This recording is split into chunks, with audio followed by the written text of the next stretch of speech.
फेरीटोन्स TV. Madhopur गांव में कुंदन नाम का व्यक्ति रहता था। उसके परिवार में उसके अलावा और कोई भी नहीं था। वह एक अनाथ था।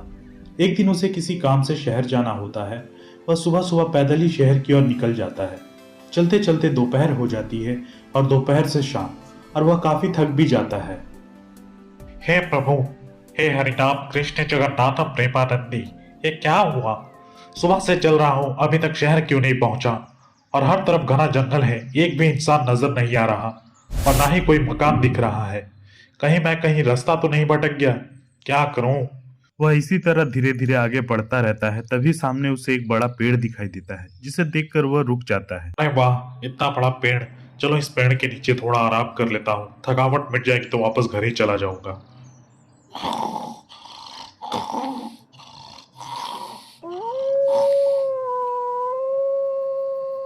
अरे बाप रे, ये डरावनी आवाज किसकी है? क्या हो गया है? आज रात एक भी पक्षी और जानवर नजर नहीं आ रहे हैं। क्या सब मेरे डर से जंगल छोड़कर भाग गए हैं? जल्दी जल्दी यहाँ से निकल जाता हूँ, वरना मैं किसी जानवर का निवाला बन जाऊंगा। हे भगवान, मैं कहाँ फंस गया? आज अगर हाथी मिल जाए तो उसका भी शिकार कर लूंगी। आखिर कहाँ गए सभी जानवर? कहाँ गए? और इस तरह चुड़ैल को गुस्सा आ जाता है और उसकी चीख से पूरा जंगल गूंजने लगता है। वहीं हम दूसरी ओर देखते हैं। फिर कुंदन धीरे धीरे जंगल से बाहर निकलने की कोशिश करने लगता है, इस बात से अनजान कि वह जिस तरफ बढ़ रहा है, चुड़ैल भी उसी तरफ से उसकी ओर बढ़ी चली आ रही है।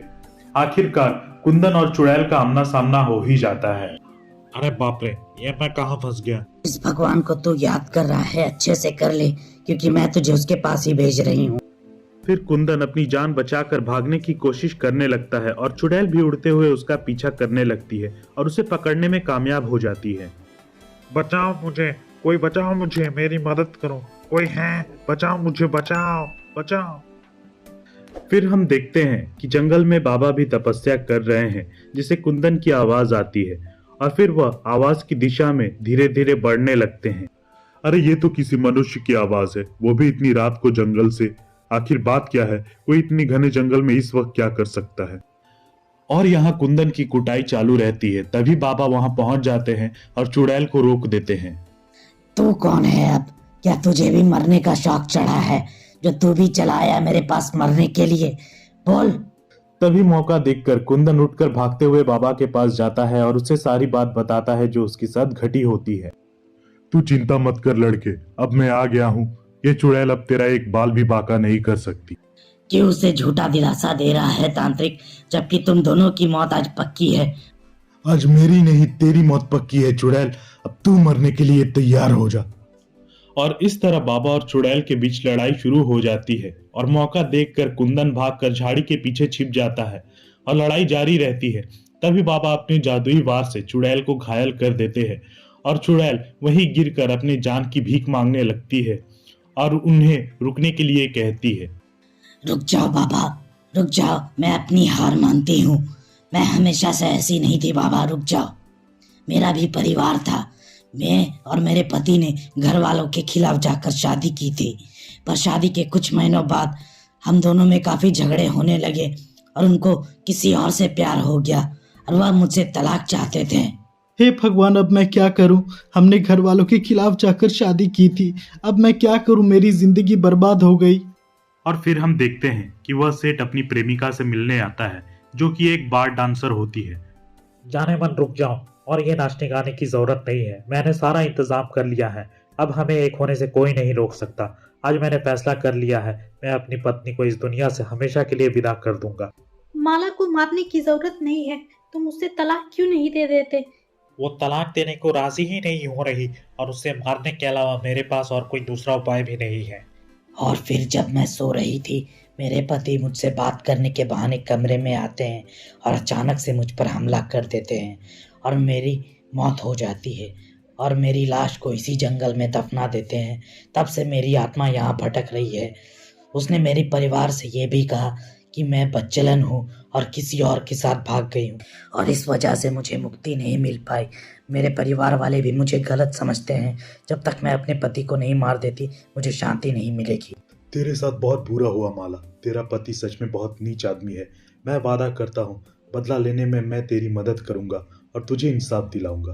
पर तुझे भी वादा करना होगा, बदला पूरा होने के बाद तुम कभी वापस लौट कर नहीं आओगी। मैं वादा करती हूँ अगर तुम बदला लेने में मेरी मदद करो तो मैं कभी लौट कर नहीं आऊंगी और ना ही किसी को परेशान करूंगी। ये मेरा वादा रहा। तो चलो मेरे साथ तुम्हारे घर। आज उस सेठ की आखिरी रात है, वो कल सुबह का सूरज नहीं देख पाएगा। और फिर हम देखते हैं कि बाबा, चुड़ैल और कुंदन तीनों जंगल से उस सेठ के घर पहुंच जाते हैं। यही है मेरा घर। मुझे मारकर वह नीच आराम की नींद सो रहा होगा। फिर कुंदन और बाबा सेठ के घर पहुंच जाते हैं और उसके घर की डोरबेल बजाते हैं, जिससे कि सेठ की नींद टूट जाती है। हे भगवान, इतनी रात गए कौन आया होगा। साले चैन से सोने भी नहीं देते। पता नहीं किसकी शामत आई है जो मुझे नींद से उठा रहे हैं। सालों को छोड़ूंगा नहीं। अरे भाई आ रहा हूँ, थोड़ा ठंड रखो, आ रहा हूँ मैं। फिर सेठ दरवाजे पर पहुंचता है और कुंदन और बाबा को देखकर पूछता है, कौन हो तुम दोनों और यहाँ क्या कर रहे हो? हम तेरी मौत है बेवकूफ। आज तुझे तेरी हर एक पाप का प्रायश्चित करना होगा। आज तेरी मौत पक्की है। ये सुनकर सेठ आग बबूला हो जाता है। तभी वहां माला आ जाती है। माला को देखकर वह सेठ अचानक से गिर पड़ता है। अरे बाप रे, माला तुम तो मर चुकी हो ना, तो तुम यहाँ कैसे आ सकती हो? हाँ मैं मर चुकी हूँ, पर मुझे मारने वाला तू ही है ना, और आज तू भी मरेगा। यह सुनकर सेठ की सिट्टी पिट्टी गुम हो जाती है और वह वहां से भागने लगता है।